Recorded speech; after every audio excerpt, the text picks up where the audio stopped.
Hello students, चलो continue करते हैं नेक्स्ट टॉपिक। हाँ, उसमें है आपका रिफ्लेक्शन ऑफ लाइट। तो रिफ्लेक्शन ऑफ लाइट एक्चुअली है क्या? रिफ्लेक्शन कहने का क्या मतलब है? लाइट रेज किसी भी टर्म से, अगर किसी सोर्स से, मान लेते जैसे सन है, सन से हमारा लाइट रेज आ रहा है तो वो आकर के कहीं से टकराएगा और टकराने के बाद अगर एयर से आया है और उसी एयर में ही चला जाए लेकिन सिर्फ डायरेक्शन बदल दे, जिस तरह से आने का डायरेक्शन ये था और जाने का डायरेक्शन ऐसा हो जाए, तो सिर्फ डायरेक्शन बदल दे और मीडियम सेम रह जाए तो उस पूरे फिनोमेनन को हम कहते हैं रिफ्लेक्शन ऑफ लाइट। यानी इस लाइट रेज का बाउंस बैक होना, लेकिन कहां? सेम मीडियम में और डिफरेंट डायरेक्शंस। हाँ, तो देखो, bouncing back of light rays after striking from any surface, किसी भी सरफेस से स्ट्राइक करने के बाद in the same medium but in different direction, medium same होगा, डिफरेंट डायरेक्शन में जाएगा, उसी को हम कहते हैं रिफ्लेक्शन ऑफ लाइट, है ना। तो रिफ्लेक्शन ऑफ लाइट एक्चुअली दो तरह का होता है। नंबर वन क्या होगा? फर्स्ट है रिफ्लेक्शन ऑफ लाइट में क्या? Regular reflection. और नंबर टू क्या है? Irregular reflection. हाँ, ध्यान दे, रेगुलर रिफ्लेक्शन कहने का मतलब वो कैसा है? रेगुलरिटी होनी चाहिए उसमें। रेगुलरिटी का मतलब लाइट रेज पैरेलल होंगे उसमें, इंसिडेंट भी और रिफ्लेक्टेड भी, दोनों पैरेलल होंगे। ठीक है, देखो इंसिडेंट के लिए क्या होगा? यहाँ पर रेगुलर रिफ्लेक्शन के लिए ये जो सरफेस होगा, रिफ्लेक्शन जहां से रिफ्लेक्ट हो रहा होगा लाइट, वो स्मूथ सरफेस होना चाहिए, है ना। It should be smooth, because light rays जो आएंगे, देखो इसको हम कहते हैं इंसिडेंट लाइट रेज। हाँ, इंसिडेंट रेज, और ये इंसिडेंट रेज है, और यहां से टकराने के बाद जो जाएगा वो कहलाता है रिफ्लेक्टेड रेज। हाँ, वो कहलाएगा रिफ्लेक्टेड रेज। तो यहाँ पर इंसिडेंट रे आया और यहाँ पे जो टकरा करके जाने वाला है वो सारा पैरेलल जाएगा। तो ऐसा अगर रिफ्लेक्शन हो जाए तो उसको हम कहते हैं रेगुलर रिफ्लेक्शन। ठीक है, दूसरा आते हैं इरेगुलर रिफ्लेक्शन में। इसमें सरफेस स्मूथ नहीं होता, इसमें सरफेस रफ होता है। रफ मतलब कोई भी सरफेस, जैसे अर्थ हो गया, अर्थ का कोई पार्ट हो गया, कोई प्लेन हो गया, किसी भी तरह का रफ सरफेस मुझे चाहिए।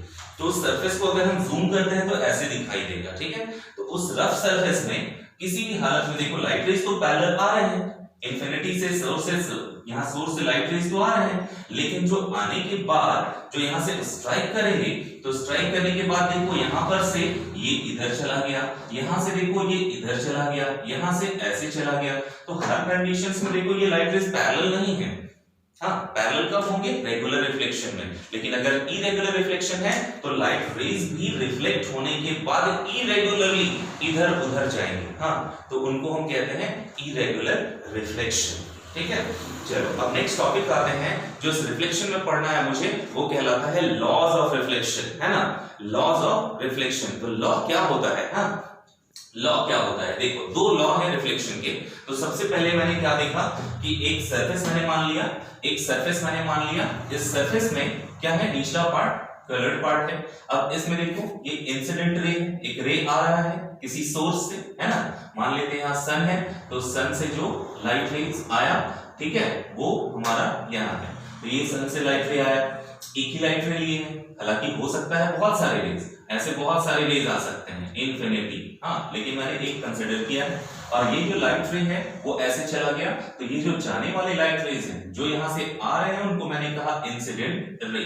ठीक है, और जो यहाँ से टकराने के बाद after striking, this is called reflected ray. हाँ, और ये रिफ्लेक्ट हो गया। ये जो मैंने एक लाइन लिया है जहां पर मीट किया है दोनों लाइट रे, उस पॉइंट पर पूरे सरफेस के में एक परपेंडिकुलर बाइसेक्टर ड्रॉ करते हैं। इसी परपेंडिकुलर बाइसेक्टर का नाम होता है नॉर्मल। एक परपेंडिकुलर बाइसेक्टर ड्रॉ करते हैं जो होता है नॉर्मल। ठीक है, तो इसमें सारे लाइट रेज का मैंने नाम लिखा है। देखो AO मींस AO क्या है?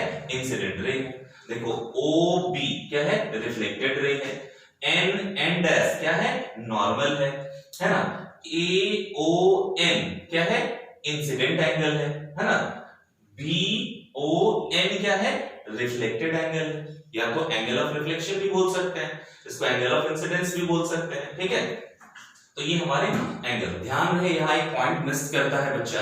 क्या पॉइंट मिस होता है कि कभी कभी बच्चे क्या करते हैं कि इस नॉर्मल से इंसिडेंट एंगल ना लेकर के यहाँ वाला पॉइंट को बोलते हैं कि this is called incident angle. No, this is a wrong concept. हाँ, याद रखिएगा, हमें जो भी एंगल लेना है वो नॉर्मल से मुझे लेना है। इंसिडेंट एंगल का, इंसिडेंट रे का डायरेक्शन का एंगल किससे लेना है? नॉर्मल से लेना है, ना कि सरफेस से।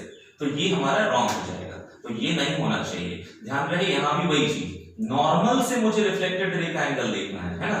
The angle form by the incident ray with the normal is called incident angle, and the angle formed by the reflected ray with the normal is called reflected ray। याद रखना। तो दोनों लॉज क्या क्या है वो मुझे देखने हैं। लॉ हमेशा हर जगह, यहां जैसे देखो, यहां भी काम करेगा, यहां भी काम करेगा। Law always applicable. हाँ, जो लॉ मैं बता रहा हूं, फर्स्ट लॉ क्या है? लॉ ऑफ रिफ्लेक्शन में फर्स्ट लॉ कहता है कि एंगल ऑफ इंसिडेंस जो होगा always equal to the angle of reflection होगा, always equal to the angle of reflection. Means जो यहां पर देखो आई, जो इंसिडेंट एंगल बना है रिफ्लेक्टेड एंगल के ऑलवेज इक्वल होगा। हाँ, ध्यान रहे, अगर मान लेते हैं कि लाइट रेस आया और यहां से चला गया और ये इंसिडेंट मैंने बोला कि ये 45 डिग्री है, तो ये भी ऑलरेडी कम से कम ये भी कंप्लीटली 45 होगा। याद रखना, दोनों सेम होगा। यानी फर्स्ट लॉ क्या बोलता है कि angle of incidence always equal to the angle of reflection. और दूसरा क्या है कि ये जो इंसिडेंट रे है, reflected ray and the normal, तीनों कहां है? पॉइंट ऑफ इंसिडेंस में। तो incident ray, reflected ray and the normal all are lie in same plane, all are lie in same plane. तो यही है law of reflection. Okay, thank you.